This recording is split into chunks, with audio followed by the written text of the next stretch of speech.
Muy buenos días y bienvenidos sean todos ustedes a este segundo día de la segunda edición virtual del 12º ciclo de conferencias Materiales de Construcción, Innovación que Trasciende. Debo estar dispuesto a renunciar a lo que soy con el fin de convertirse en lo que seré. El día de hoy se dará inicio a las actividades con una conferencia. Les recomendamos que en el chat está abierto para expresar sus inquietudes sobre el tema. Asimismo, les solicitamos asegurarse que sea dirigido para todos. Al finalizar la conferencia, se dará lectura a sus preguntas para que sean respondidas por el ingeniero Uribe. Tengo el gusto de presentarles al ingeniero Uribe. Es ingeniero geólogo egresado de la Universidad Nacional Autónoma de México. Tiene una maestría en ingeniería con especialidad en exploración de recursos energéticos del subsuelo. Fue ingeniero del proyecto de la Comisión Federal de Electricidad durante 8 años con participación en proyectos de infraestructura. Director técnico de México y Latinoamérica en Cemex México, SADCB, desde julio del 2015. Ocupa la posición de director general del Instituto Mexicano del Cemento y del Concreto, AC, y cuenta con más de 10 premios de innovación, entre los que destaca el Premio León Bialik, que otorga el Instituto de Ingeniería de la UNAM. Cedemos la palabra al ingeniero Uribe Afif, quien nos hablará sobre la innovación de materiales en la construcción. ¿Qué tal? Buenos días. Primero que nada quiero darle las gracias por invitarme a participar en este evento y poder compartir con ustedes algo de las experiencias que me han tocado atender, ¿no? Eh, yo cuando me invitan a este tipo de pláticas me da mucho gusto, ¿no? Aunque ya tengo 36 años de profesor en la Facultad de Ingeniería, siempre es un gusto compartir con la gente joven y sobre todo cuando se encuentran en su etapa de formación, ¿no? Entonces, cuando me preguntaron qué deberíamos platicar o qué deberíamos presentar, yo le comentaba a la persona que me invitó que deberíamos hablar de los temas que tienen que ver con la innovación y que les permita ver a través de la experiencia, el desarrollo de cosas, que les permita ver la aplicación de su trabajo, ¿no? Creo que una de las cosas que más feliz me ha hecho a lo largo de toda mi vida profesional, que ya son unos 30 y tantos años, es el ver realizados algunas de las obras en las que me ha tocado participar, ¿no? El saber que estuve desde el inicio de ese proyecto hasta que se terminó, eso me hace muy feliz, es algo que me enorgullece mucho, ¿no? Entonces, cuando platico con jóvenes, me gusta darles una plática que los motive, que los invite a prepararse bien para poder participar en este tipo de proyectos, en este tipo de actividades, ¿no? Entonces, voy a compartir mi pantalla. Miren, el tema de la innovación es un tema muy importante. Mucha gente piensa que no es innovadora, ¿no? O que no puede ser innovadora, o que eso está reservado para los genios, ¿no? Lo que yo les tendría que decir es que no es así. La innovación es un proceso que se puede aprender, que uno puede aprender a desarrollar, ¿no? Que lo único que necesita es tener mucha información, muchas ganas, mucho trabajo, mucho tesón, y algo que a veces hoy hace mucha falta en las personas, que es tener una capacidad de resistir la frustración, ¿no? Es decir, porque a veces se hacen muchos esfuerzos y no se logran los resultados. Entonces es importante entender eso, ¿no? Esta plática tiene un poquito ese espíritu, ¿no? Entonces déjenme dar inicio a esta conversación. Bueno, lo primero que les tendría que decir y que algo que tenemos que aprender, y yo siempre pongo esta imagen al inicio, porque dice que la batalla se tiene que jugar en la mente de otra persona, no en la mente tuya. En este caso me estoy refiriendo al cliente. Pero les voy a dar un consejo de vida, por ejemplo, ¿no? Que yo no soy nadie para dar consejos, pero en este caso me voy a aventar ese trompo. Y lo que les quiero decir es como un matrimonio. Si ustedes están casados o tienen novia o tienen novio, lo que sea, lo que tienen que pensar es qué es lo que está ocurriendo en la cabeza del otro para que puedan transmitirle lo que le quieren transmitir. Si ustedes quieren convencerlos de que su verdad es la correcta, seguramente van a fracasar. Entonces, siempre Las batallas se juegan pensando en la mente de otra persona, del otro jugador, ¿no? Si uno está casado, tiene que meterse a la mente de su esposa, en mi caso, que estoy casado, meterse a la mente de su esposa para tratar de entender qué es lo que quiere. No lo que yo quiero, sino lo que ella quiere, ¿sí? Si yo quiero ganar esa batalla, tengo que entender qué es lo que ella quiere o lo que necesita, ¿sí? Y otra cosa muy importante es que la realidad es solo lo que se percibe, lo cual no necesariamente significa que sea real, ¿sí? Voy a poner un ejemplo. Si ustedes están viendo un partido de fútbol, de béisbol o de lo que sea, un juego, y hay una jugada, pues uno va a percibir lo que ocurrió, pero sabemos 10 personas, hay 10 percepciones diferentes, es decir, hay 10 realidades diferentes. Entonces, sí es importante entender estos dos conceptos. Primero, que la batalla siempre se va a jugar en la mente de la otra persona, de mi contraparte. Y la otra es que la realidad es lo que se percibe, no lo que uno, no la realidad, ¿no? Si la realidad puede ser diferente de lo que uno percibe, ¿no? Déjenme ponerles aquí un poquito de lo que vamos a hablar, ¿no? Vamos a hablar de las empresas, cómo se relacionan las empresas con la innovación tecnológica, las personas y la creatividad. Vamos a ver qué se necesita para ser un innovador.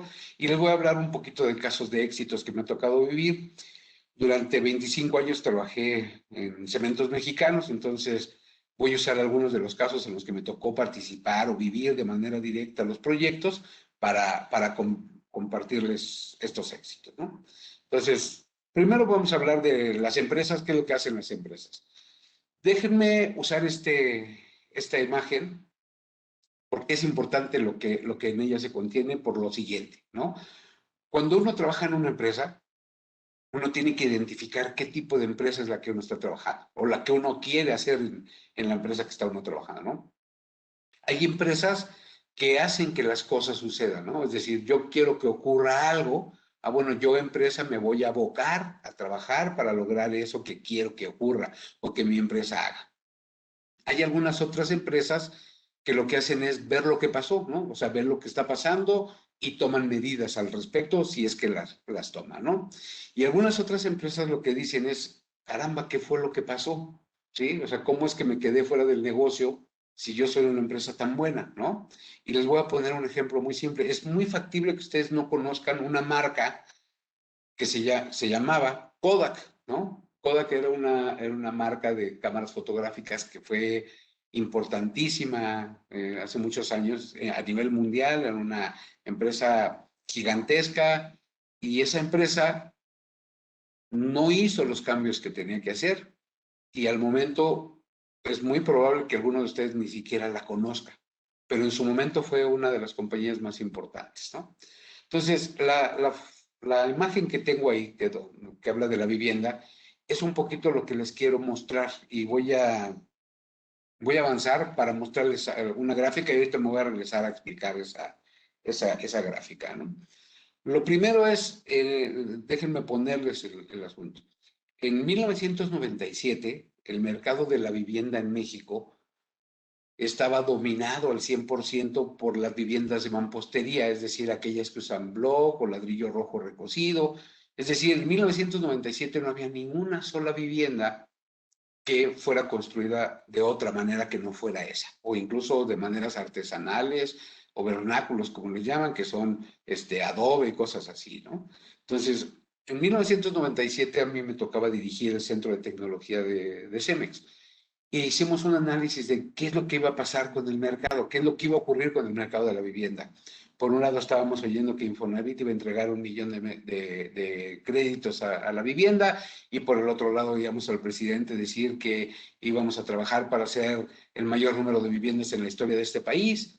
Y entonces dijimos, ok, hay una oportunidad en el tema de la vivienda. Nosotros que nos dedicamos, o yo en ese momento que me dedicaba a la venta de materiales para la construcción, en este caso específico concreto, ¿no? Entonces empezamos a trabajar desarrollando productos. Lo que hicimos fue específicamente esto que ustedes ven aquí. Empezamos a trabajar con el comportamiento técnico del concreto, empezamos a trabajar con el control de los agrietamientos, hicimos muros que fueran sismo resistentes, hicimos pruebas a escala real, hicimos muros que no tenían refuerzo. Es decir, fuimos desarrollando todo lo que ustedes ven aquí, son desarrollos tecnológicos que hicimos en la empresa. Todo eso que nosotros hicimos nos permitió hacer que las cosas sucedieran. ¿Y qué fue lo que sucedió? De 1997 al 2007, pasamos de no hacer ni una sola casa de concreto a hacer el 40% del mercado con las casas de concreto. ¿Qué significa eso? Bueno, pues imagínense que esos son 20 metros cúbicos por cada casa y que en ese momento en el país estábamos llegando al pico máximo al que se ha llegado en este país de construir aproximadamente, arriba de 600,000 viviendas en cada año, ¿no? Construir 600,000 viviendas de concreto o de viviendas de interés social en un año, créanme que es una cifra verdaderamente importante, ¿no? Es una cifra de mucho peso, de mucho valor. Entonces, lo que hicimos nosotros fue cambiar el mercado. ¿Qué dijimos? Nosotros como empresa no nos vamos a quedar tranquilos. ¿Y qué dijimos? Vamos a hacer que las cosas sucedan. ¿Qué nos llevó? Pues nos llevó varios años de investigación para desarrollar todos estos productos que les estoy mencionando, para al final del día hacer que el mercado se viniera con nosotros, ¿sí? Porque si uno no hace las cosas que el mercado necesita, el mercado va a abandonar a la empresa, ¿sí? O si la empresa no hace cosas para lo que el mercado necesita, pues el mercado también se va a ir, ¿no? Entonces, uno de los grandes logros que a mí me tocó vivir fue pasar de no hacer ninguna casa de concreto, ninguna casa de interés social de concreto, a pasar a ser el 40% del total de las viviendas que se hacen en este país. Ese fue un logro significativo. ¿Por qué? ¿Y por qué era importante? Porque gracias a que hicimos las casas de concreto se hicieron más rápido, porque las casas se hacían en un día, llegamos a hacer 2 casas por día con el mismo molde, se hacían concretos especiales que desarrollaban más rápido la resistencia, es decir, trabajamos de muchas maneras con muchos proyectos para desarrollar inventos o nuevos productos que le dieran facilidades a la industria para hacer las cosas más rápidas, ¿no? Entonces, déjenme platicarles por qué hay algunas empresas que fracasan y aquí voy a usar como referencia a 3 personas muy importantes en el mundo, ¿no? Y las voy a usar, ¿por qué? Creo que todos han oído hablar de Bill Gates o de Alexander Graham Bell. Déjenme decirles lo que decía en su momento Graham Bell. Lo que decía es que el teléfono tiene muchas cosas en contra para ser tratado como hay un error ahí de ortografía, como un medio de comunicación serio, ¿no? Imagínense, el inventor del producto decía, el teléfono va a servir para comunicar a la gente. Resulta que hoy todos tenemos un teléfono en la casa, pero todos los miembros de la familia, hasta los niños, tienen un teléfono celular. Hay personas que tienen dos teléfonos celulares, y el de la casa y el de la oficina. Y hay personas que llegan a tener hasta 3. Es decir, seguramente era un gran inventor, pero no tenía una visión de negocio, ¿no? Que él mismo estaba pensando que el teléfono no iba a funcionar para ser un medio de comunicación. Bill Gates, por ahí de los 70 y tantos, decía que 640 kilobytes deben ser suficientes para cualquier usuario de una computadora. Bueno, todos sabemos hoy por hoy que 640K pues no sirven para nada, ¿no? Es decir, el papá de Microsoft que nos ha dado toda esta tecnología, él pensaba que con 640 casi íbamos a llegar a lograr, hoy vamos a satisfacer nuestras necesidades, ¿no? Hoy un USB puede contener lo que antes no contenía un edificio completo en relación a estos sistemas de almacenamiento, ¿no? Y Thomas Watson, que era el CEO de la compañía IBM, en algún momento dijo, yo creo que hay un mercado mundial para quizás 5 computadoras. Él pensaba que las PCs, que las computadoras personales iban a ser un fracaso, ¿no? Dicen, pues, lo máximo que vamos a lograr son vender 5. Bueno, pues hoy todos, estoy cierto, tenemos una computadora, o prácticamente todos, ¿sí? Pero hay quienes tenemos una computadora de escritorio, hay quienes tenemos una laptop para viajar, hay quienes tenemos un iPad que si bien no es una computadora, tiene funciones muy similares, y tenemos un teléfono que hace las mismas facilidades, ¿no? Y seguramente tenemos una computadora en la casa o en una oficina. Es decir, Solo un servidor cumple con esas 5 computadoras que él pensaba que era el mercado total, ¿no? Entonces, imagínense, si los especialistas en el medio tienen esa visión, podemos cometer errores. Por eso es importante siempre pensar en esa fusión entre las empresas y la innovación tecnológica. Todo esto que les estoy hablando es el preámbulo, digamos, para al final presentarle algunos casos que van a tener que ver con la construcción, pero para mí es importante que ustedes entiendan por qué es importante esto, ¿no? Entonces, primero, bueno, ¿cuáles son las características de la innovación? Lo primero que tienen que entender ustedes es que la innovación no solo significa hacer nuevos productos, ¿sí? No es solo inventar un producto diferente. Tenemos que buscar hacer un servicio o podemos hacer un sistema de entrega, un sistema de logística, ¿no?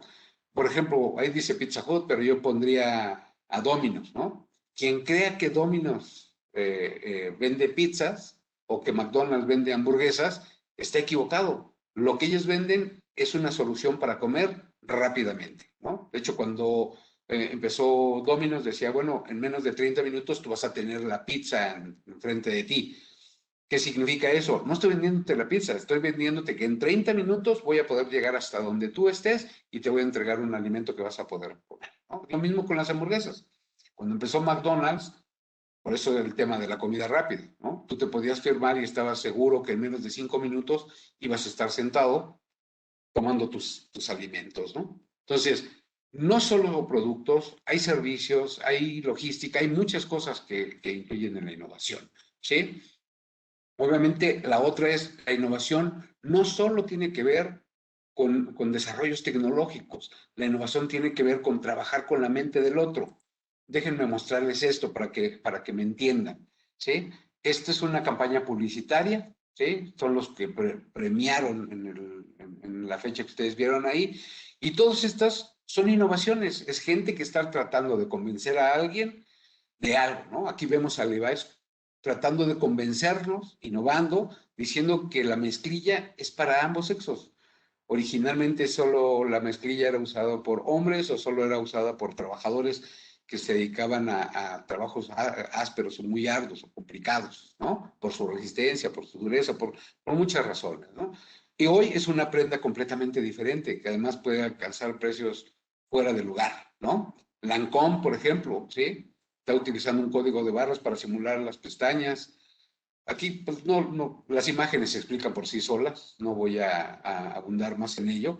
Y aquí les muestro algunas imágenes, ¿no? El pan es vida, ¿sí? ¿No? Aquí podemos a la mascota, no sé cómo se llame, de McDonald's yendo a comprar el Burger King. Todo tiene que ver con cómo se juega en la mente de los otros, ¿sí? Aquí pueden ver al Wright, ¿no? Que ya acabó con uno de los superhéroes, ¿sí? Siguiendo con el tema de la innovación, la innovación no está restringida a ideas revolucionarias, ¿sí? Es decir, de hecho, la frase que pongo ahí, o soy Tomás Alva Edison o no soy nada. No necesariamente. Las innovaciones pueden ser temas incrementales, ¿sí? Si nosotros hablamos de un viaje a la Luna, estoy seguro que cuando se empezó a trabajar en la Luna, se fueron logrando desarrollos que fueron creciendo poco a poco, hasta que se pudieron juntar todas las piezas. Es decir, hasta que puedes cumplir con todo el proceso. Es decir, son innovaciones que van creciendo de poquito en poquito, ¿sí? Cuando uno trabaja en una empresa o que tiene una empresa, si alguno de ustedes es un emprendedor, tiene que contar lo siguiente. Primero, hay que contar con una estrategia. Hay que saber lo que uno quiere para trabajar en ese sentido, ¿sí? Hay que buscar anticiparse a lo que va a ocurrir. Un poquito, cuando les hablaba del caso de la vivienda, es precisamente eso. Nosotros hicimos un estudio, vimos que la vivienda iba a crecer, que había todas las condiciones en el mercado para que la vivienda creciera. ¿Y qué hicimos? Pues hicimos muchos productos enfocados a desarrollar la vivienda y con eso logramos cubrir las tendencias del mercado, ¿no? La otra, y esta es importantísima y esto es algo fundamental que ustedes deben tener en cuenta, es que hay que tener la capacidad para obtener, procesar, asimilar información tecnológica y económica. Y yo diría información de cualquier tipo. La información es fundamental, fundamental, ¿sí? Entonces, yo les puedo decir, yo soy un hombre ya mayorcito, ¿no? Tengo más de 60 años. Yo todavía tengo por ahí en mi casa mis apuntes de la licenciatura y mis apuntes de la maestría, porque aunque no lo crean, he tenido que regresar a consultar algunos de ellos de manera ocasional, ¿no? Entonces, hay que saber dónde guarda uno la información, qué es lo que hace, y hoy más con las facilidades que se tiene con las computadoras y con todos los sistemas de almacenamiento de información que hay, pues creo que es mucho más sencillo, ¿no? Entonces, hay que tratar de sacar al máximo aprovechar esas condiciones, ¿no? La otra, hay que trabajar en equipo, que es algo muy difícil. A los mexicanos nos cuesta mucho trabajo trabajar en equipo. Entonces, hay que buscar cómo se colabora. Recuerden que uno no tiene la solución para todo. La solución es del cúmulo de la opinión de diferentes personas. Esa es la mejor manera de hacer las cosas. Si alguien piensa que tiene la razón él solo, seguramente está equivocado, ¿sí? Porque hay muchas opiniones. Si en una mesa vemos 20 personas, hay 20 opiniones diferentes y hay 20 maneras de solucionar las cosas, ¿sí? Cada cabeza es un mundo y a veces no solo una sola cabeza no solo tiene una solución, puede tener varias soluciones, ¿no? El último punto, oigan, pues hay que trabajar en el aspecto de la superación profesional. Recordemos que la educación es un movilizador social, ¿no? O sea, si uno quiere crecer socialmente, si quiere mejorar su situación económica, pues hay que buscar la superación profesional. La superación profesional a través de la educación es un medio fundamental para tener una superación personal, ¿sí? Entonces, es importante que lo tomemos en cuenta, ¿sí?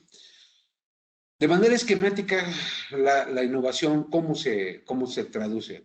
Primero, hay que buscar ampliar o renovar constantemente, ¿sí? No es solo tener un producto, hay que tener muchos productos y hay que estarlos cambiando constantemente.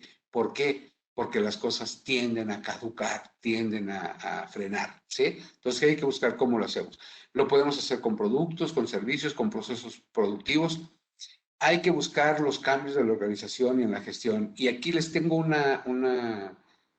mensaje que les pido que lo tomen en cuenta. Algo a lo que se tienen que acostumbrar ahora, a que el cambio sea la constante que haya en las industrias, ¿sí? Cada vez se hace más frecuente el tema de estar cambiando. Antes, cuando uno entraba a trabajar en una empresa, la mayoría de las veces trabajaba en esa empresa por muchos años, ¿no? En mi caso, por ejemplo, 25 años en Cemex, 36 años dando clases en la universidad y hoy tengo 6 años dando clases, haciendo cargo de la dirección del IMSIC, ¿sí? Ah, bueno, pues en mi época sí era, pero hoy cada día es menos. Mi hijo, que tiene 32 años, ha pasado de trabajar en Procter Gamble, se fue a LG, y luego se fue a Apple y hoy se fue a una compañía inglesa. En menos de 6 años o 7 años de que empezó a trabajar, ha cambiado 4 o 5 veces de trabajo. Y lo comento como anécdota donde le decía yo, oye, ya quédate en algún trabajo, ¿no? Y cuando me dijo lo que le habían ofrecido en su último trabajo, en dinero, en prestaciones, dije, bueno, creo que tiene la razón él y no yo, ¿no? Entonces, yo les diría, hay que acostumbrarse a cambiar, hay que buscar gestiones diferentes y cambios, porque eso es lo que hoy está ocurriendo, esa es la forma en que están creciendo las empresas, ¿no? Y la otra, las calificaciones profesionales. Cada vez es más importante que nos certifiquemos. Les voy a poner un ejemplo. En Estados Unidos, si ustedes tienen conocimientos de plomería y dicen, oye, yo quiero cambiar el termostato de mi boiler. En el termostato van a la tienda a comprar el termostato. ¿Qué es lo que les va a decir el vendedor? Pues que primero que les muestren su certificado de que es un plomero certificado. Si no tienen ese certificado, no les va a vender el termostato, ¿sí? A ese nivel están llegando. De hecho, en Alemania, por ejemplo, se reconoce que hay 400 oficios dados de alta por parte del gobierno. Bueno, esos 400 oficios, si tú no tienes un certificado, no los puedes ejercer. ¿Eso qué garantiza? Que la gente tiene el conocimiento, que tiene las habilidades para hacer esto. Entonces, nosotros debemos trabajar en eso y por eso las calificaciones profesionales cada vez son más. Yo que trabajo en la industria del concreto, nosotros, para que un laboratorista trabaje, le pedimos que esté certificado ante una institución, sea el Instituto Mexicano de Cemento y el Concreto, sea el American Concrete Institute, ante cualquier entidad que se requiera, sea la Secretaría del Trabajo. Entonces, es importante hacerlo, ¿no? Si yo hablo de productos y de procesos, para no leer este texto, les voy a mostrar esto, ¿no? Que hay productos, ¿sí?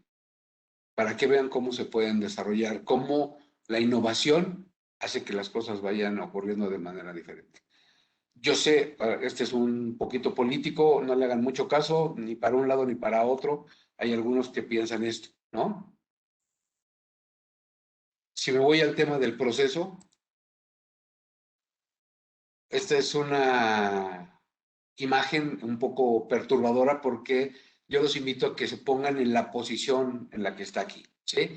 ¿Y por qué hablo de esto? Este es un inodoro en la ciudad de Suiza, en una de las ciudades de Suiza, ¿no? Estamos en la calle, ¿sí? Y ahí es donde estarían ustedes, ¿sí? ¿Se sentirían a gusto haciendo sus necesidades físicas en un lugar así, ¿no? Contemplando a la gente en plena calle. Imagínense, ¿no? Hay que ser innovadores, hay que pensar diferente. Si no logramos pensar diferente, si nos quedamos con los paradigmas del pasado, difícilmente vamos a evolucionar, ¿no? Déjenme decirles, Suiza no tiene contacto con el mar y tiene de las empresas navieras más importantes en el mundo. Suiza no produce nada y tiene todo el dinero del mundo, ¿no? Sin duda los suizos han sabido hacer algo diferente. Creo que lo único que hacen bueno, y tengo mis dudas, es el chocolate, ¿no? Pero párenle de contar, y todo lo demás es caro. Y viven de una manera verdaderamente excepcional, ¿no? Déjenme ponerles el ejemplo de esto, de las innovaciones radicales o incrementales. Aquí ven cómo ha evolucionado la vivienda, ¿sí? Desde las casas de adobe, las casas de mampostería, hasta una casa. Este modelo que ustedes están viendo aquí, que tiene que ver con la suma de todas esas innovaciones incrementales, es decir, aquellas que van de pasito a pasito. Esto que ustedes están viendo aquí es la imagen en 3D de una casa que hicimos a través de una inyección de concreto, es decir, pusimos un tubo, lo conectamos a una bomba de concreto y esa bomba de concreto estuvo suministrando y llenó todas las cavidades y todo el cuerpo. ¿Qué beneficio tenía eso? Ah, pues que nosotros podíamos colar una casa en 2 horas. En 2 horas podíamos colocar los metros cúbicos necesarios para hacer todos los muros de la vivienda, que eran de 40 metros cuadrados, más la losa de techo de esa vivienda, ¿no? Es decir, podemos cambiar. ¿Cuánto cuesta hacer una vivienda de adobe o cuánto hacer una vivienda de estos? Déjenme darles un dato. Cuando se hacen las casas con mampostería, el tiempo que se tarda desde el día cero, si es un proceso industrializado, hasta que la casa se entrega por parte del usuario, son 40 días. Son números que tengo yo de lo que hacíamos en ese momento, ¿no? Si la hacemos de concreto, en lugar de que se tarde 40 días, se puede tardar 19 o 18 días. Es decir, son hechas 20 días más rápido. ¿Sí? Sí, fíjense bien aquí lo interesante. Incluso esa casa es entregada al cliente antes de que se sepa, incluso si el concreto tiene la resistencia, porque el concreto se evalúa a los 28 días, pero la casa se está entregando a los 18. ¿Sí? Entonces, se tienen que buscar métodos predictivos para garantizar que la resistencia al concreto sí vaya a ser la que se necesita para la vivienda, ¿no? Porque esas casas de que se empieza la plataforma desde cero hasta que se le pone la llave a la chapa, se tardan 18 días, ¿no? Y estoy seguro que hoy por hoy ya hay algunos vivienderos que los hacen en mucho menos tiempo, ¿no? Bueno, yendo al tema de la creatividad, bueno, no sé si lo conocen a este amigo, ¿sí? Este amigo es Tomás Alva Edison, y lo que él le decían, oye, ¿por qué sigues intentando si ya has fracasado tantas veces en hacer algo, ¿no? Y le dijo, mira, pues yo ya tengo claro algo. En este esfuerzo que yo estoy haciendo, he cometido 1000 errores. Es decir, ya encontré 1000 maneras en las que no lo tengo que hacer. Solo tengo que encontrar aquella que sea correcta. ¿Sí? Bueno, ¿qué significa eso? Uy, piensa en temas de la intuición, hay que ser alguien enérgico, alguien activo, no, las cosas no se hacen solas, hay que trabajar, hay que ser tenaz, hay que estar motivado, ¿sí? Y obviamente los que nos dedicamos a la innovación, los problemas siempre nos van a estimular, siempre van a hacer que queramos hacer más. Si hay un problema, seguramente lo voy a vencer, voy a tener que trabajar en eso, ¿no? Aquí pongo otro ejemplo. Alguien les dijo a estos señores, que si ustedes no los ubican, son los Beatles, ¿sí? Y alguien les dijo en algún momento, no nos gusta cómo suena la música de guitarra, está pasada de moda. Bueno, pues hoy por hoy, sin duda es uno de los grupos más icónicos a nivel mundial, ¿no? ¿Qué es lo que tiene uno que aprender? Bueno, pues que hay que concentrarse, hay que dejarse absorber por lo que uno hace, ¿no? Uno muy importante, soportar la frustración. Si hay un problema y ese problema nos hace retroceder, no pasa nada, hay que volver a intentarlo, seguramente encontraremos una solución. Y si la solución no es hoy, será algún día, pero seguramente ocurrirá. No hay que dejarse avasallar por eso que nos abruma, ¿no? Y la otra, algo muy importante, hay que aprender a capitalizar los conocimientos y el trabajo. Yo siempre les digo algo a mis colaboradores, la suerte, mis estimados, se reparte a las 6 de la mañana, ¿sí? Yo tengo 60 años y hoy por hoy, todos los días, hasta el domingo, estoy despierto desde las 6 de la mañana. Creo que ahora más bien es por la edad, pero todos los días estoy despierto a las 6 de la mañana, ¿sí? ¿Por qué? Porque la suerte se reparte temprano. Y a mí mucha gente me ha dicho, pues que has tenido suerte. Sí, le digo, pero yo me paro temprano para agarrar la suerte para que realmente me vaya bien, ¿no? Estas obras que ustedes ven aquí son obras que ya no son muy modernas, fueron hechas por ahí de los 80 por un arquitecto brasileño, Neymar, que es uno de los grandes innovadores en la ingeniería, que construyó este tipo de edificaciones que para la época eran completamente revolucionarias, ¿no? Aquí pueden ver este edificio que se encuentra en la ciudad de Curitiba, en Brasil, que está solamente sobre una gran columna, ¿sí? Entonces, ¿qué es lo que hacen estas personas que son creativas? Oye, sus ideas siempre están vivas en la mente, siempre están ideando cosas, siempre están buscando cosas diferentes, ¿sí?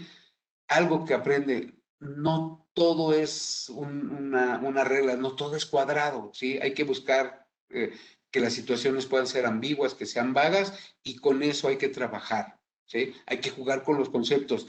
Específicamente en la arquitectura es eso precisamente, jugar con los conceptos, hacer algo diferente. Antes de tener estas formas, todos los edificios eran cuadrados, ¿sí? Eran un cubo, ¿no? Hoy, cuando va uno por el mundo, ¿sí? Se encuentran edificios con todas las formas posibles y con todas las características posibles, ¿no? Hoy eso ha cambiado de manera muy importante, ¿no? Algo que debemos aprender, hay que ver los problemas desde diferentes ángulos.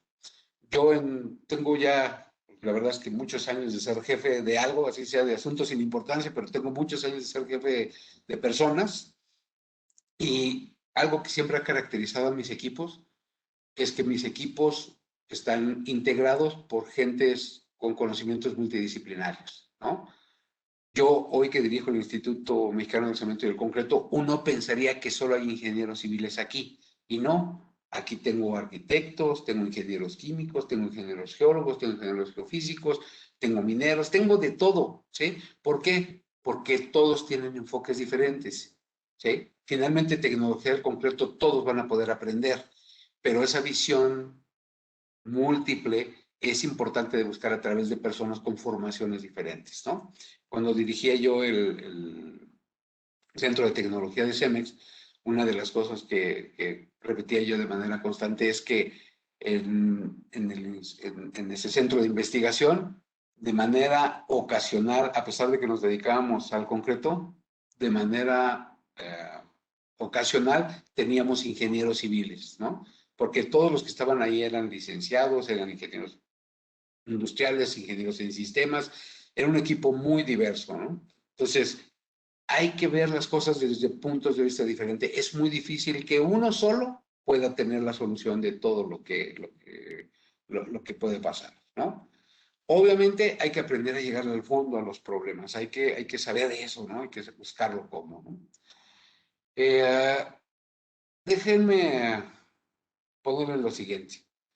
Esta imagen que ustedes están viendo aquí es de Japón, es una boda en Japón. Como pueden ver, Japón es un país completamente tradicionalista, ¿no? En alguna ocasión que hice un viaje por ahí, tomé estas fotografías. Esta fotografía es de una boda que estaba ocurriendo en uno de los templos que estaba yo visitando.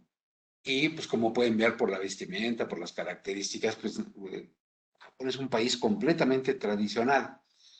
Nada más que un país tan tradicionalista como este, que a veces parece tan cerrado, también es capaz de hacer cosas como estas, ¿no? Hacer que las sandías que uno se coma tengan la forma de un cubo, ¿sí? ¿Para qué? No lo sé, pero a ellos les gusta hacerlo así.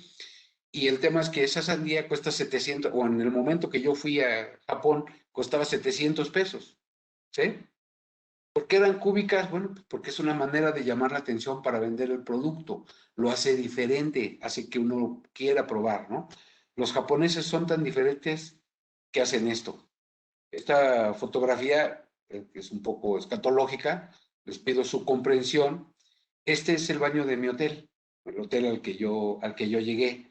Y para mi sorpresa, cuando llegué a ese baño, pero les hablo de hace 10 años, pues me encontré con que el baño tenía todo un servicio, todo un buffet para que uno pudiera asearse sin ningún problema, ¿sí? Hay que romper los paradigmas, ¿sí? Los japoneses son un país, las personas que viven ahí son muy limpias, son extremadamente higiénicos, ¿no? ¿Sí? Yo en ese viaje que hice había estado en China y había estado en algún otro país de Asia y en Japón. Y lo que me vine a encontrar, lo que me vine a dar cuenta es que de todos los países que había visitado, los japoneses llevaban la punta, ¿no? Y uno de los ejemplos, pues es esto, o sea, la innovación está en todos lados, hasta en un inodoro, ¿no? Entonces, son cosas que uno debe considerar siempre que está trabajando en temas de innovación, ¿sí? Aquí hay algún ejemplo clarísimo de la innovación. Ahí está Apple, ¿no? Todo lo que han podido hacer a través de sus desarrollos. ¿Cuántos de ustedes no tienen una tableta de esta marca? O que tienen un teléfono celular de esta marca, o que tienen una computadora. Lo que ellos han creado es un concepto, ¿sí? La gente incluso está dispuesta a pagar un sobreprecio por tener estos productos. Y más cuando van a lanzar un producto. Cuando lanzaron el primer iPhone, recuerdo que el premium que había que pagar era como del 20% extra si uno quería ser de los primeros que tuviera el producto, ¿no? Es decir, han logrado hacer un concepto único. Tan es así que ellos mismos hicieron sus tiendas y se fijan, todo está hecho de manera diferente, contrasta con lo que hacen los demás, ¿no? Entonces, obviamente, pues todo lo que han hecho los ha llevado a crecer de manera tan importante. Una compañía como 3M, por ejemplo, que es la empresa que maneja el Post-it, eh, tengo que decirle que el Post-it, por ejemplo, que es una de las cosas más comunes que se usan el día de hoy, nació de un error. Esta compañía estaba buscando desarrollar un adhesivo, un pegamento, y cuando lo estaban desarrollando, un día alguien tomó un cuerpo, lo pasó a otro lado y se quedó pegado, y se dio cuenta de que ese pegamento podía ser usado de varias veces, y de ahí nace el Post-it. ¿Cómo llegaron a todo eso? Bueno, a hacerlo un éxito completamente, ¿no? Tengo que decirles que 3M, por ejemplo, busca que el 15% del tiempo de cada uno de sus empleados se dedique al tema de la innovación. El 40% de sus ganancias los reinvierten para poder hacer investigación. Han diversificado los mercados, es decir, han crecido, han creado conceptos. Este es otro ejemplo maravilloso de lo que es innovar, ¿no? Punto número uno, pues buscaron que se utilizara un café de gran calidad, ¿no? Están constantemente cambiando nuevos productos o creando nuevos conceptos. Crearon el concepto del tercer lugar, es decir, hoy sobre todo, ¿sí? Pensando en cómo está la situación y lo que va a ocurrir en un futuro, el tener un tercer lugar de trabajo, es decir, no solo tu casa o tu oficina, sino que ahora te vas a un café. En los últimos años, ir a un café de estos a trabajar era algo súper común, ¿no? Porque por un café que te venden a precio de oro, te dan acceso a una red inalámbrica, ¿no? Entonces crearon el concepto de la personalización. Ustedes pueden ver que si van a uno de esos establecimientos, van a encontrar que le dan qué tamaño, que le pongan su nombre, que le va, todos los ingredientes que le pueden ir sumando, con el único objetivo de que al final paguen muchísimo dinero, ¿no? Pero se van convencidos de que ustedes hicieron una adquisición personalizada sobre un producto tan viejo y tan usado y tan consumido como el café, y lo vinieron a revolucionar. Hoy no hay, es muy difícil que haya un país en el mundo, tal vez algunos en Medio Oriente, que están muy peleados con las marcas internacionales, pero todos los países van a encontrar un restaurante o una de estas cafeterías con estos productos, ¿no? Este es otro ejemplo, la diversificación, un modelo de negocio como Procter & Gamble, ¿no? Que es, oye, soy el mayor comercializador a nivel mundial de todas estas marcas. Es decir, creo un concepto, ¿no? Cuando mi hijo trabajaba en esta compañía, me explicaba todo el marketing de innovación que usan para decidir dónde poner sus productos. Por ejemplo, los productos de Procter siempre están en los anaqueles que están en medio, que están enfrente, que son de fácil acceso, para que la gente no batalle ni que tenga que estirarse hacia arriba para agarrarlos o que tenga que agacharse para tomarlos de abajo. Siempre están a la altura de las personas, ¿no? O los productos que están a la salida de las cajas. Aunque parezca increíble, esos productos se mueven de manera impresionante y representan un ingreso muy importante para las compañías. ¿Por qué? Pues porque la gente está ahí esperando para pagar y pues de la vista nace el amor, entonces te antoja o unos cigarros o unas papas o un refresco, lo que sea, y se vende, ¿no? Entonces, todo esto es un concepto. Este ejemplo, cuando yo lo puse para esta plática, lo puse porque la compañía Kodak en ese momento había mejorado no están ustedes para saberlo, pero hace muchos años para tomar una fotografía, sé que esto que les voy a platicar va a sonar ridículo, pero para tomar una fotografía, antes tenía uno que llevar un rollo, que estoy seguro que algunos ya ni los conocen, un rollo fotográfico, lo llevaba a revelar, había que esperar las impresiones y ver que hubieran salido bien y todo lo que ustedes quieran, y después eso que se tardaba muchos días pasó a que lo hicieran en un día y luego pasó a Kodak a hacerlo en una hora. ¿Y qué dijo Kodak? Que en lugar de que me lo manden al laboratorio voy a hacer máquinas personalizadas o máquinas pequeñas para que puedan trabajar y desarrollar las fotografías, ¿no? Bueno, la fotografía digital, que hoy por hoy, yo diría que en una sola hora se toman el mismo número de fotografías que se tomaban en el mundo en el año 2000, ¿no? Hoy en un solo día se toman millones de fotografías, ¿no? Uno de mis hobbies particulares es la fotografía. Cuando yo hago un viaje, más o menos tiro alrededor de 5,000 fotografías, ¿no? 5,000 fotografías es lo que yo puedo tirar en un viaje de 10 días, por ejemplo, ¿no? Es impresionante lo que hoy podemos hacer. ¿Y por qué tiro 5,000? Ah, pues porque no me cuesta nada, ¿sí? Y es muy fácil. Bueno, esa visión de hacer las cosas a través del mecanismo digital acabó con Kodak y la desaparición del mercado. He hablado mucho de innovación, pero ahorita ya voy a hablar de temas de la construcción, ¿no? Y estoy presentándole el tema de Cemex, ¿no? Bueno, aquí tienen de forma cronológica, yo tomo la dirección del Centro de Tecnología en 1997 y a partir de esos años se fueron desarrollando productos. Todos los nombres que ustedes ven aquí son productos que desarrollamos en la compañía, ¿no? Que fueron desarrollados por el equipo de un servidor, ¿no? Esos productos que están aquí pues, tienen una historia de investigación, ¿no? Cada año hacíamos protocolos de investigación y se desarrollaba información. Les puedo platicar una anécdota que para mí es importantísimo porque marcó mucho mi carrera. Desarrollamos un producto especial que habíamos estado investigando. Hay una característica del concreto que es que para que se logre el desarrollo de su resistencia, se tiene que curar. Y ese curado pues implica cierto trabajo, ciertas actividades. Y nosotros estábamos buscando un concreto que ya no necesitara que se le hiciera nada, que era un concreto autocurable, por así decirlo, ¿no? Entonces empezamos a hacer protocolos de investigación, probamos fibras absorbentes, probamos aditivos químicos, probamos muchas tecnologías.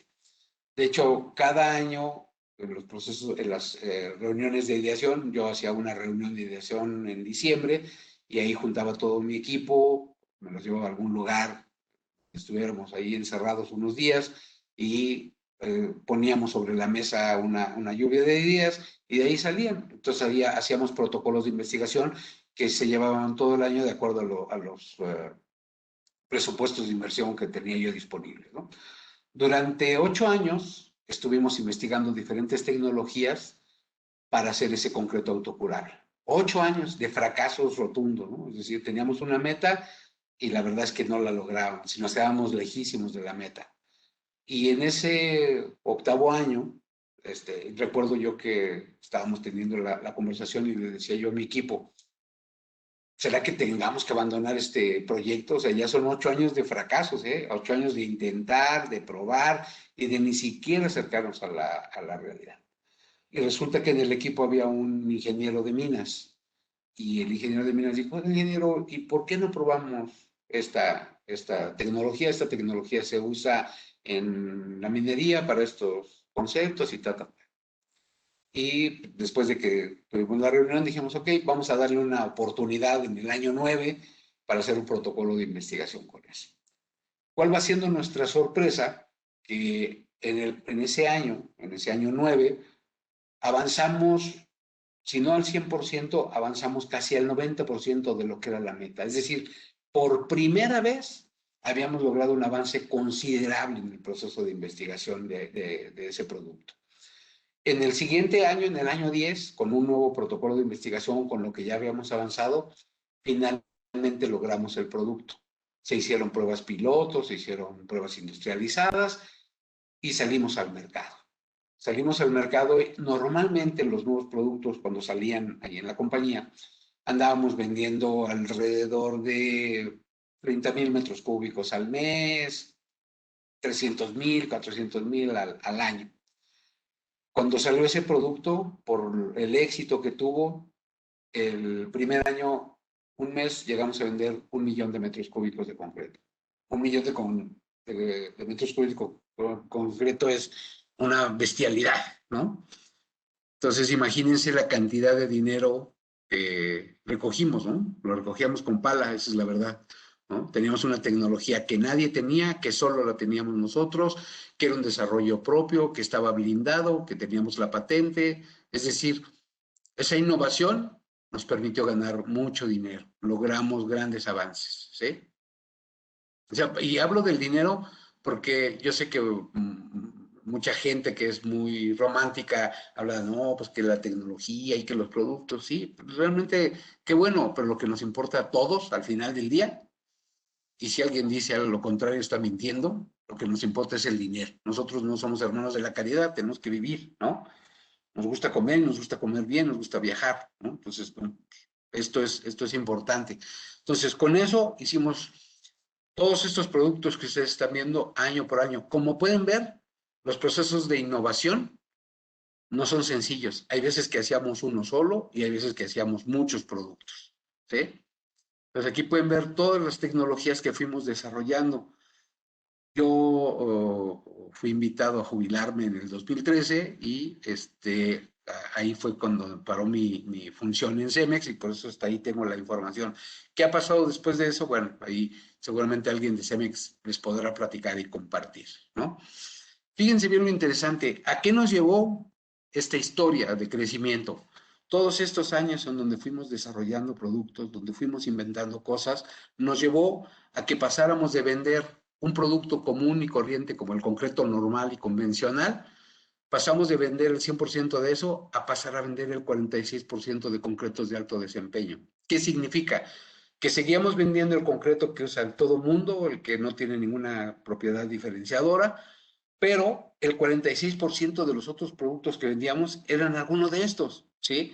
Era un ligero estructural, era un concreto antitermita, era un hidratio, era un SECAP, no sé, el SMO, cualquiera de estos productos que fueron desarrollados durante mi gestión, ¿no? Algunos ejemplos de esto. Esto que van a ver ustedes es el Puente San Marcos, que está en la frontera entre Puebla y Veracruz, en el nuevo Necaxa. Lo que ustedes están viendo es un colado masivo del Puente San Marcos, que es una de las pilas. Esta pila fue la pila, en su momento, la pila más alta del mundo construida en concreto. Ahí pueden ver las bombas y los camiones revolvedores y las bombas que están colocando el concreto, ¿no? Cada uno de estos colados era de aproximadamente 1000 metros cúbicos que se colocaban en un lapso de 5, 6, 7 horas, ¿no? ¿Cómo funciona el tema? Pues por un lado teníamos una problemática. El sitio del colado era de muy difícil acceso. De donde estaba la planta a donde estaba la pila, había que bajar algo así como 500 metros, pero había que bajar en una carretera de zigzag con pendiente de más de 12%, es decir, era muy complicado. Cuando llovía, eso era una resbaladilla y podía, de hecho, llegamos a tener algún incidente, algún problema, ¿no? El ambiente donde se construyó esa pila era un ambiente químicamente agresivo, el suelo tenía algunos sales contaminantes y se hacían colados masivos. En algunos de los colados que hicimos se llegaron a hacer colados de 6000 metros cúbicos en un solo tirón, ¿sí? ¿Qué es a lo que llevó eso? Pues por un lado teníamos que buscar concretos que tuvieran mejor trabajabilidad. La trabajabilidad es la facilidad que te da el concreto, es un parámetro que se mide en el concreto, con el que se mide la forma en que se puede colocar. La otra, se buscaba que el proyecto durara muchos años, es decir, que la vida útil de ese concreto fuera de más de 70 años. Cuando yo empecé a trabajar en la Comisión Federal de Electricidad hace casi 40 años, cuando hablábamos de una obra, normalmente se hablaba que la durabilidad de una presa, de una central termoeléctrica, de las obras que participábamos, tenía que ser de 50 años. Hoy la vida útil de los edificios en los que me toca participar, el aeropuerto Felipe Ángeles que se está haciendo ahorita, la refinería Dos Bocas, no hay nadie que no te pida que la durabilidad de esas estructuras sea de 100 años como mínimo, ¿no? Entonces, el concreto ahora se tiene que trabajar no solo pensando en la resistencia mecánica que va a tener, en la trabajabilidad que va a tener para cuando se coloca, sino que además vamos a tener que cuidar cuántos años debe durar. ¿Eso qué significaba? Pues había que tener control de temperatura en el sitio, un sistema de recepción y entrega. Aquí pueden ver algunas imágenes donde se muestra eso, ¿sí? Ahí pueden ver, aquí algunos de estos que ustedes ven como un puntito, son personas, ¿no? Para que lo ubiquen. Piénsenlo, vamos a hacer una pila de estas características, hacer un colado como este con esa cantidad de acero, el concreto se tiene que elegir muy bien, se tiene que diseñar muy bien para que tenga la trabajabilidad de forma tal que pueda ser colocado de manera sencilla a través de los equipos de bombeo y las ollas revolvedoras con las que se suministran. ¿Por qué se cuela en la noche? Bueno, porque hay un problema de temperatura. El concreto es un material que produce una reacción exotérmica, es decir, cuando el cemento se empieza a hidratar, el concreto empieza, que el resultado es la pasta de mortero, el concreto empieza a elevar su temperatura.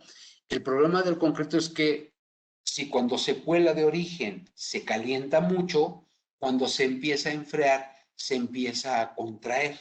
Ese proceso se conoce como contracción por secado. Y ese problema de contracción por secado, si no se cuida, si no se controla, si no se gestiona, si no se regula, lo que deriva es en una gran cantidad de fisuras en la estructura. Y si hay fisuras, los agentes agresivos como el agua, como los sulfatos, como los cloruros, pueden llegar hasta el acero de refuerzo y producir corrosión. Y si producen corrosión, pues va a haber una expansión y va a haber rupturas en el concreto y va a disminuir su durabilidad, ¿no? Entonces, por eso colábamos en la noche, ¿sí? Colábamos en la noche para garantizar que el concreto cuando estuviera tomando su mayor temperatura, todavía no hubiera la mayor temperatura ambiental. Si empiezas a colar a las 7 de la mañana, el concreto lo vas a tener listo a las 3 de la tarde, que es la hora de mayor calor, y entonces se va a dilatar más y por consecuencia se va a contraer más. Entonces, aquí, además de que colábamos en la noche, le poníamos hielo, frappé a las revolvedoras, poníamos barras de hielo en los tanques de agua, se usaban cementos de bajo calor de hidratación, es decir, se trabaja con tecnología para desarrollar productos especiales para este tipo de elementos. Aquí tienen una fotografía de esa pila, ¿no? Que era, en su momento fue la pila más alta del mundo, ¿sí? Para un puente, y ahí ven ya el proceso de armado de las traves para ya la construcción, ¿no? ¿Qué tan importante es esto? Bueno, la construcción de este puente permitió la construcción de la carretera de México a Tuxpan, que antes podía llevar hasta 6 horas, 7 horas, y que ahora se hace en un recorrido de aproximadamente 3 horas y media, ¿no? Es decir, saliendo de la Ciudad de México a Tuxpan puede llegar uno en 3 horas y media, 4 horas, gracias a obras como estas, ¿no? Este es otro ejemplo muy, muy interesante. Este es un centro expositor en la ciudad de Puebla. Es una instalación muy grande y una de las condiciones que nos puso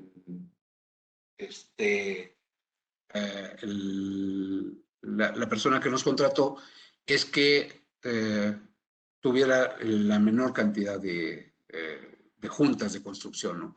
Para eso se necesitaba colocar un concreto de baja contracción, es decir, que no tuviera ese problema de generar fisuras.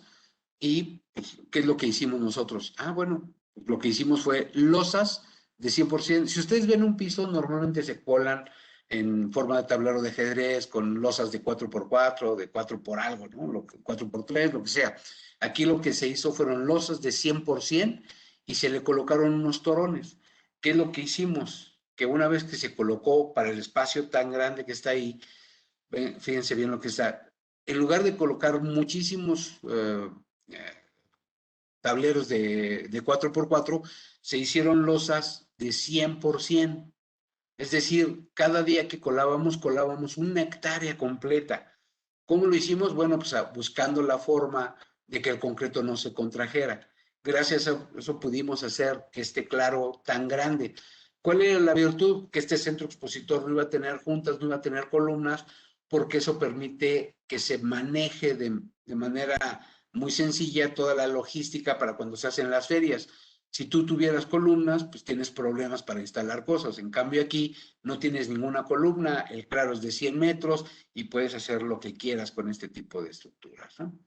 Y creo que para cerrar esta conversación, valdría la pena mostrarles este ejemplo, que es el drenaje profundo de la Ciudad de México. Este es el túnel emisor oriente, que tiene 6 metros de diámetro. Pues piénsenle que es un túnel que lleva los desechos de una ciudad de 20 millones de habitantes, ¿sí? Que lleva las aguas negras y que están muy, muy negras, ¿sí? Y que por ahí van a circular y que estaban sustituyendo un túnel que ya se había destruido, ¿no? Está en un ambiente súper agresivo. Aquí tienen algunas imágenes del túnel original. Cuando se empezó la construcción me invitaron a hacer una inspección. Lo que ustedes ven ahí como acero ya no es acero, solo son las manchas de óxido porque ya se había disuelto prácticamente el acero, había desaparecido, el concreto había desaparecido y había un riesgo de se colapsara. Y si se colapsaba ese túnel, lo que iba a hacer es que todas las aguas negras se iban a regresar y iban a salir a la ciudad, ¿no? Entonces empezó a trabajar. Aquí están algunas imágenes de eso. Esa es la cimbra. El concreto, originalmente, cuando se empezó el proyecto, lo que se hacía era que a través de las lumbreras se dejaba caer concreto 150 metros y luego se bombeaba horizontalmente hasta llevarlo a los lugares para colocarlo en estas cimbras que ustedes están viendo ahí. Con el tiempo, aquí están las lumbreras a través de las cuales se baja el material, ¿sí? Con el tiempo eso cambió y ahora lo que se hace es, se tiene un corazón excavador que va haciendo los avances, conforme va avanzando el material y que se va rezagando, se van colocando dovelas, primero se hace un revestimiento con una cimbra y luego con este sistema de dovelas se termina el recubrimiento del concreto, ¿no? Del túnel para que pueda funcionar. Ahí tienen ya el aspecto final de antes de que entrara en servicio. Ya está terminado esta sección y está trabajando, pero ahí tienen una vista de ese lugar, ¿no? ¿Cuál era el tema aquí importante? Bueno, pues garantizar un concreto que pudiera colocarse fácilmente, de manera muy sencilla, que tuviera resistencia para el ataque químico. De hecho, se desarrolló un concreto muy específico que lograba soportar el ataque de los sulfatos, el ataque de los cloruros, que tenía una resistencia hidráulica suficiente para cuando las aguas negras estuvieran moviéndose. Aquí están algunos ejemplos de cosas que se hicieron. La vista que ustedes vieron es la vista final, pero antes de eso, lo que ustedes están viendo aquí es un acordeón a través del cual en esta tubería se suministra el concreto para rellenar la cimbra. Ese concreto es este que ustedes ven aquí, ¿sí? A este concreto se le suma, bueno, un dato importante, como pueden ver ahí tiene acero de refuerzo. ¿Qué es lo que ocurrió después? Cuando ya se hizo esta modificación con nuevas tecnologías, lo que se hace ahora es que se mezcla el concreto en superficie, se invierte sobre unas mezcladoras, unas plantas horizontales. Esas plantas horizontales se llevan por tren o por vías, no por tren, por vías, hasta donde está este cuerpo, y aquí se inyecta el concreto. Una vez que se inyecta, ya que quedó todo ese material, aquí pueden ver una visita de inspección que estaba realizando, y aquí está la planta horizontal que está colocando el concreto. En lugar de moverlo por tubería, se mueve a través de esta planta, se coloca y luego se le empiezan a colocar las dovelas, ¿no? Así como está tomada la fotografía es como está el proceso, ¿no? Aquí vienen vías los suministro de materiales, llega el concreto hasta aquí, se coloca una vez que endurece.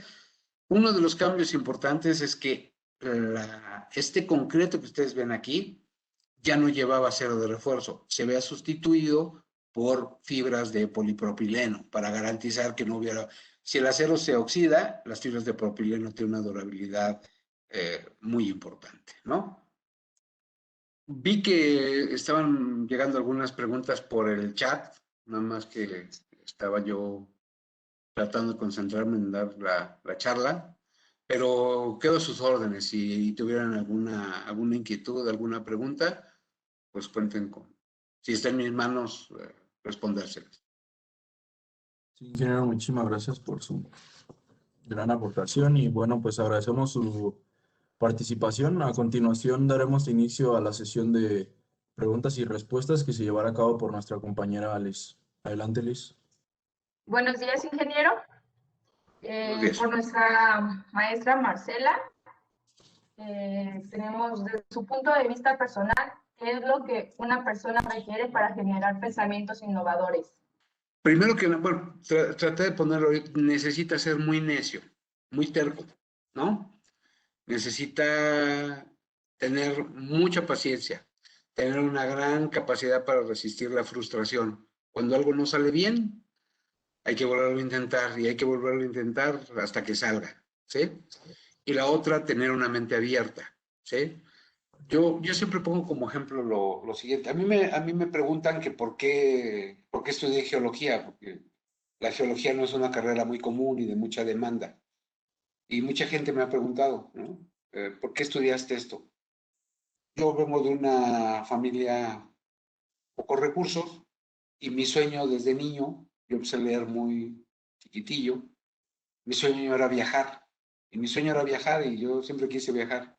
Entonces, cuando yo estaba en el bachillerato, fui a buscar unos trípticos de las carreras y busqué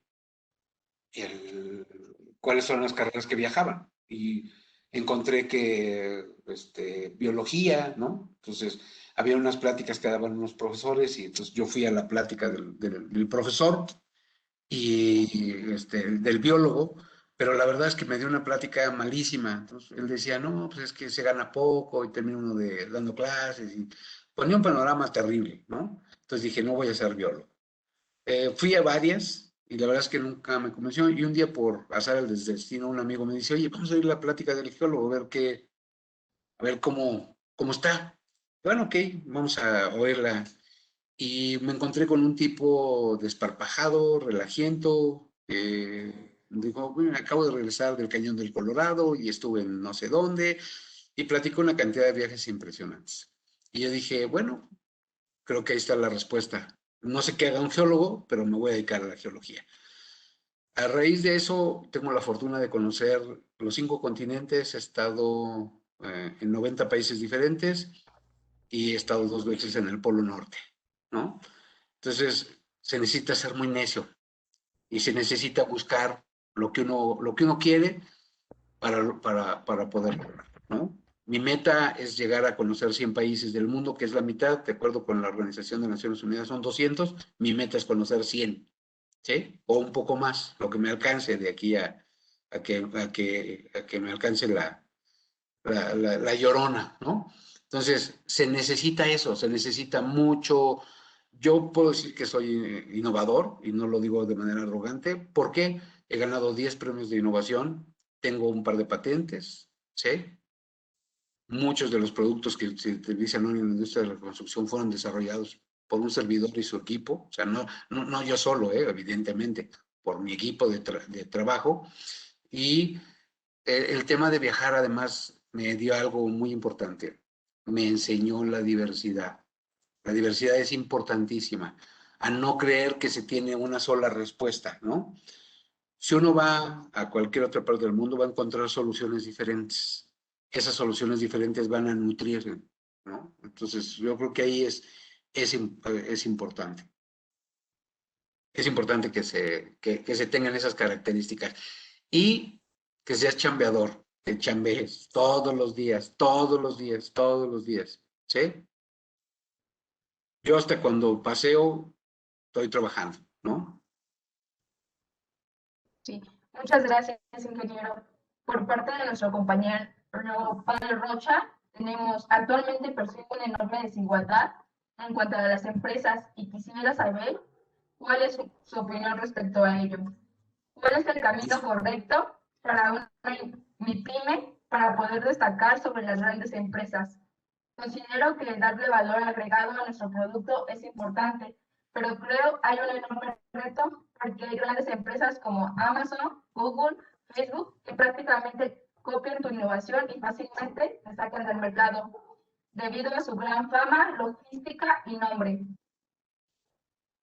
Es una muy, muy buena pregunta, porque casi siempre se piensa que las grandes empresas son las que van a tener la innovación y que las pymes no van a poder competir con ellas porque no tienen los recursos, porque no tienen las posibilidades.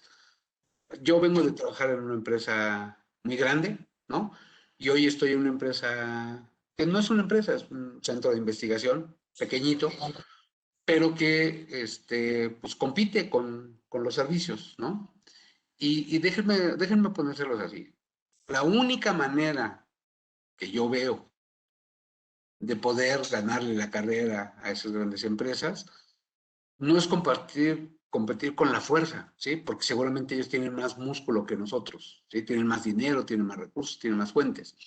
Es a través de hacerse diferente. Voy a poner un ejemplo.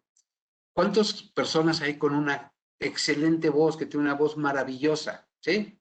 Maravillosa, verdaderamente, pero que nunca triunfan. ¿Y por qué no triunfan? Porque nunca toman un estilo, copian otros, o no entienden lo que quieren hacer. Cuando alguien logra hacer un estilo particular, va a lograr que lo identifiquen, que tenga un valor diferente, que dé un valor agregado, ¿no? Entonces, una manera de competir con las empresas es hacer cosas diferentes de las que ellos hacen, ¿sí? Y que para eso no se requiere músculo, ¿no?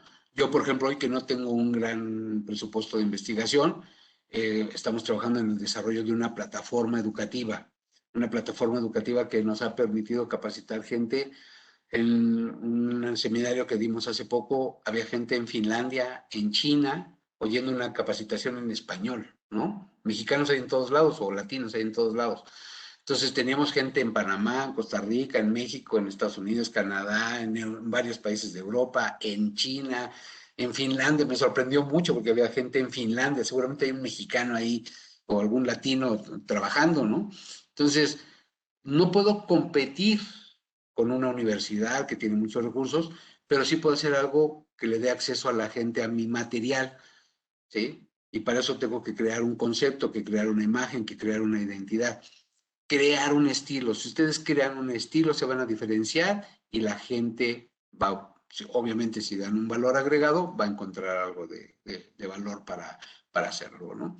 Y la otra, recuerden que todos estamos en la posibilidad de hacer cosas nuevas, de innovar, ¿sí? Recuerden que siempre hay manera de hacerlo más, los chinos son el ejemplo, ¿eh? Siempre hay la manera de hacerlo más rápido, más barato, ¿sí? Más sencillo y que dure más, ¿no? Y los chinos lo han logrado hacer. Yo les platico, yo durante muchos años he ido anualmente, bueno, el año pasado fue el último que fui y fue exactamente cuando estaba la pandemia empezando, en marzo 15 yo voy a un evento en Las Vegas, desde hace veintitantos años, a una feria de concreto, al World of Concrete, o voy a una exposición de maquinaria que hay allá. Y cuando empecé yo a ir a esa feria, digo, ya tengo más de 25 años de estar yendo cada año,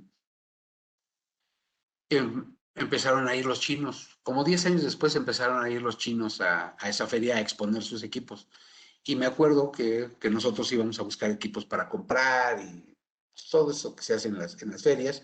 Y me acuerdo que la queja era, no, pues los equipos son malísimos y de una calidad pésima y que no funcionan y baratos, pero no duraban nada, ¿no? Bueno, hoy va uno a esa feria y hay un pabellón completo de chinos y esos chinos ya venden equipos de una calidad extraordinaria, ¿no? O sea, que ya igualaron y en algunos casos superaron a las tecnologías que habían dominado el mercado por muchos años, ¿no? Y los chinos vinieron de atrás en un tiempo récord y lo hicieron más fácil, más rápido y más barato, ¿sí? Y con menos mantenimiento. Entonces, yo creo que por ahí va el tema. Es un tema de innovar, de buscar cómo crear cosas, dependiendo de lo que te dediques, buscar qué es lo que hace diferente.